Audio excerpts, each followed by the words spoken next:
On today's episode of the Fresh Brew Run vlog is finally race week for the Glass City Marathon. My goal is to break. So for today, I want to talk about 3 things that I'm nervous about and 3 things that I'm confident about. This is the last training run of this marathon training cycle. Let's go!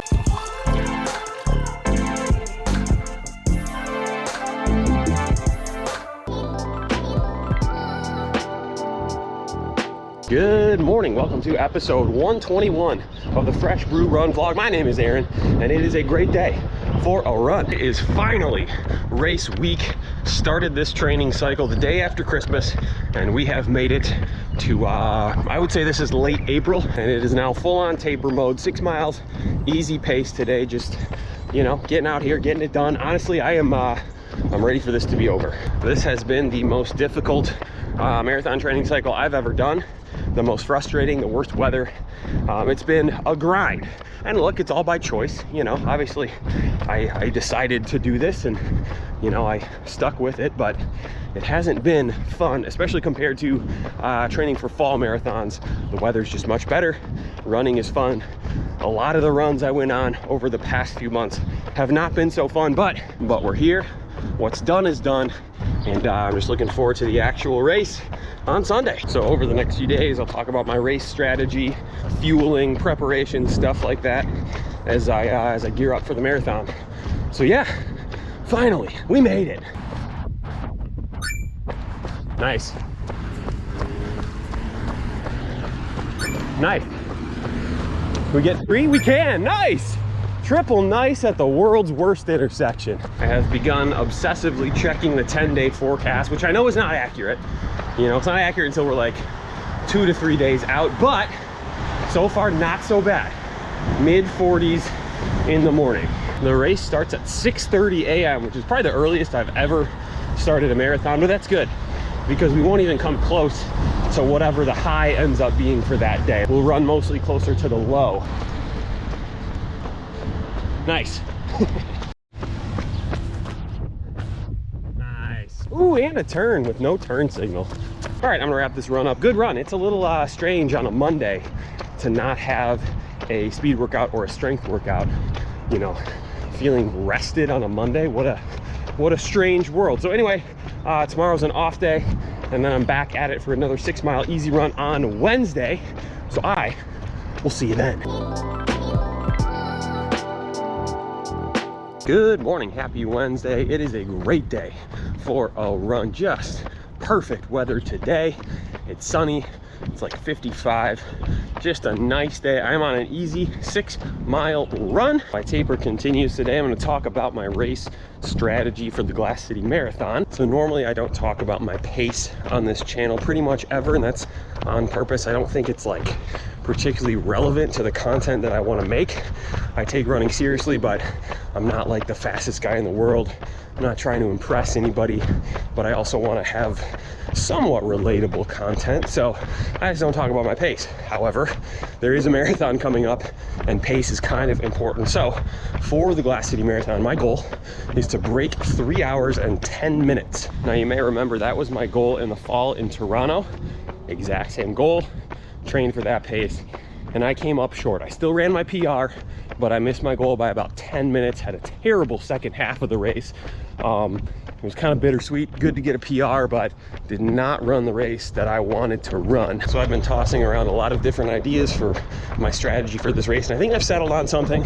Pretty sure this is what I'm gonna do if we have like good conditions, and that is just run even splits. So it's a 7:15 per mile pace, and that's what I'm gonna try to do. I was thinking about running a little bit faster than that because I have been running my tempo, strength, and long run workouts just a little bit faster than I should.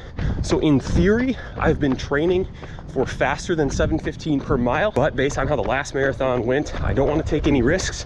I just want to stick to my pace. The other factor is the pace groups. So there's not a 7:15 pace for the full marathon, but there is one for the half. So my plan is to stick around that pace group for the first half and just sort of take the mental load of keeping my pace, take that off me and put that on the pacers. Hopefully that's a good strategy. And then the second half, I'm kind of on my own. And we'll figure it out from there. But that's my strategy. Try to do even splits, nothing too aggressive. I just want to get that goal time. In other news, Boston Marathon was earlier this week. Pretty cool to see. I was pulling for my guy Clayton Young. I've been watching his vlog series training for the Boston Marathon, so it's cool to see him. His vlog has definitely inspired me to keep going in some of these miserable winter workout runs. I will say the coverage of the event was kind of weird. I saw a comment somewhere that said ESPN covered it like a Thanksgiving Day parade and not an elite athletic event, which was so true. The camera angles were really weird. They weren't showing the times. Like the leaderboard was off the screen for extended periods of time, so you had no idea what anyone's pace was or what their time was. I tuned in to watch Clayton Young and Connor Mance. Des Linden, her last professional marathon. I don't even think they mentioned Des Linden when she crossed the finish line. It's like not just embarrassing, it's kind of disrespectful to the sport. So ESPN, I don't know, figure it out. Nice. Oh, nice. All right, I'm gonna wrap this run up. Great run. Oh, these are the days that we love. Easy run, beautiful weather. Anyway, tomorrow, I think I have a 6-mile easy run. I'm gonna talk nutrition and fueling strategy. So stay tuned for that. I'll see you then. Good morning, happy Thursday. Great day for a run. Just on a quick little easy 6-mile run, enjoying the weather, enjoying the sunrise, enjoying the birds, the green grass, the leaves are on the trees. It's nice out. This car's coming on fast. Let's see what we got. Nice, student driver though, so they haven't learned about stop signs yet, it's okay. All right, nutrition strategy. So here's the deal, this marathon, I'm not trying to take any risks. I wanna play it safe. I want to go with what I know works, which means my strategy is going to be pretty similar to my past couple marathons. I'm going to bring Morton gels onto the course. So the morning of, I'm going to do a little coffee, bagel, banana, the Morton drink mix. And then on the course, I'm going to bring the Morton calf and Morton gel 100s. It's going to be 6 total. I will alternate between the gel and the calf every half hour. I'm gonna take one of the Mortons. And that strategy has worked really well for me because it kind of breaks up the marathon into those 30-minute segments, and I get a little treat at the end in the form of a Morton gel. Now, the other big focus for me is gonna be hydration. I think I may have been underhydrated in my last marathon. By the end of that race, it was warm, the sun was out, and I probably just hadn't drank enough water on the course. So that's what I'm gonna really focus on this time around. Just making sure that I'm grabbing water at pretty much every station, even if it's just for a couple sips. They do have Gatorade on the course. I don't know if it's like real Gatorade, like 7 million grams of sugar Gatorade or electrolyte Gatorade. We'll see. I just don't wanna get too sugared up on the course. That's my fueling strategy. And this is a train. See if we can catch it.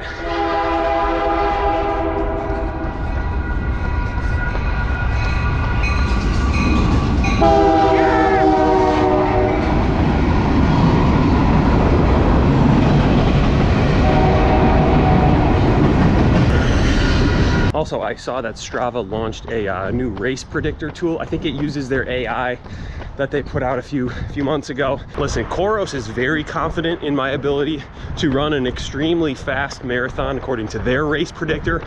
Strava, not so much. Strava does not have much faith in my ability to get my goal time. So we'll see. It's gonna be a battle of race prediction services on Sunday. I can't see through these tints. I don't know if she sees me. 2,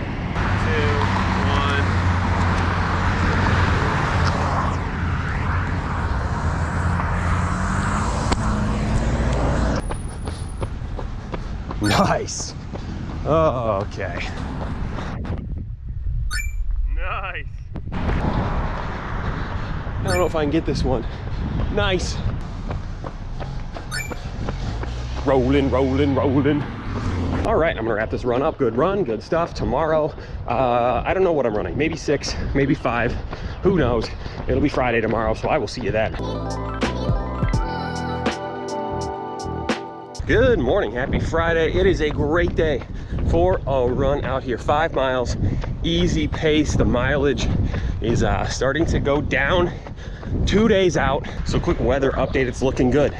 We're looking at low to mid 40s and then inching towards the 50s towards the end of the morning. So kind of ideal conditions as of today, which if that holds, I might slightly adjust my strategy and go out about 5 seconds per mile faster than I had planned, just to give myself like a little buffer for when the going gets tough later in the race. We'll see, haven't decided yet. Like I said before, I kind of have trained for running faster than my initial goal pace, so it's not like I'm, you know, doing anything I really shouldn't. It's just being slightly less conservative, so we'll see. So for today, I want to talk about 3 things that I'm nervous about and 3 things that I'm confident about, starting with my my nervousness. Number 1 thing I'm nervous about is that about 9-day gap in my training where I got sick and I didn't run. It resulted in me running about 93% of the mileage that I was supposed to. I wish I was a little closer to like 95, 96%, but it is what it is. So that's in the back of my mind. Number 2 is the weather. It's looking good right now, but it's spring in the Midwest. That could change on a dime. And while I can't control the weather, obviously, it could ruin my race. And there's nothing I can do about that. So a little nervous about the weather. And then number 3, the memory of Toronto is still very fresh, where I had a great first half of the race and then I fell apart and I was running the exact same pace that I'm attempting this week. So it's like, what if I'm just not capable of breaking 3:10? What if that's just my limit? So that's in the back of my mind, making me slightly nervous. Now let's talk positive, the 3 things that give me confidence heading into this race. Number 1, despite the 9 days I didn't run, my training went really, really well. I was able to blast through all the hard workouts I had, got my times every single time.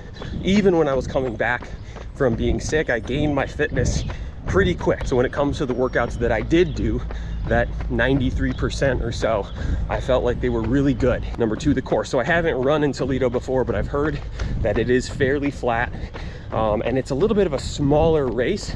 So it's a big difference from Toronto, where it was just chaos at the start of that race. I missed my wave. I had to play catch up. So I was weaving in and out of people for like the first 8 miles or so. I'm hoping I don't have to do that this time around. Just a much smaller, calmer, flatter race. And then number 3, this is back-to-back marathons for me, which I've never done. So I'm literally stacking this marathon training on top of the fitness I had from Toronto, which I think that's why my training has gone so well. And then finally, the 4th thing that gives me confidence for this race is experience. So this is my 6th marathon, which I'm by no means like an expert, but I think every marathon you run, you learn something. I have the experience. I have the experience of success and also the experience of failure. So I can learn from that and hopefully apply that to this marathon. So overall, I feel good. I feel overall confident. There's always going to be some nervousness. There's always going to be a little bit of doubt, but that's the marathon. So feeling good heading into the race. All right, so I'm going to do a half mile at race pace just to remind the legs of what it's like, and then I'm going to wrap it up. So once I get to my mark, I'm gonna hit the gas pedal and see how horrible it feels. All right, let's go. All right, half a mile. Going back to experience, if I was an inexperienced runner, I would be panicking because that didn't feel great. My heart rate was high, my hamstrings felt tight, and it felt hard to maintain my pace for half a mile. But as an experienced runner, I know the taper oftentimes feels awful. So I'm right where I want to be. All right, I'm gonna wrap this up. Good stuff, great weather, feeling as good as I can, right on track. So tomorrow is 3 miles easy. It's what the cool kids call a shakeout run. I'm just gonna do it by myself, not doing a big group or anything like that. And then it's race day, so I'll see you tomorrow. Good morning, happy Saturday. It is a great day for a run, and I've made it. This is it. This is the last training run of this marathon training cycle. 3 miles, easy pace, a little shakeout, get the legs going. Let's go. I'm ready. I feel good. I feel strong. I feel rested. I gotta like slow myself down on this run because I'm just like chomping at the bit to get going. This has been the least fun I've ever had training for a marathon. Just awful weather pretty much the entire time. My first long run was in a blizzard, and it rained and it snowed and it was windy and it was gloomy, and there for a long time were no leaves on the trees. Finally this week we get a little pop of color outside, but it has been it's been difficult, but you know, I chose to do this. I'm just thankful to get to this point, and also want to say thank you to everyone who has said all sorts of encouraging things in the comments on my videos over the past few months. It does help. Honestly, it keeps me accountable because I don't want to like let anybody down by just like not running, but it's also very encouraging to see all the nice comments. So thank you, I appreciate it. So I'm gonna finish up this run and finish up this week's vlog. I'm gonna post it on race day and make a separate race recap vlog where I go over packet pickup, the day of the race, and a little post-race stuff. So stay tuned for that. And with that, that'll be it for today. Thank you for watching. Subscribe if you haven't already, and I will see you soon.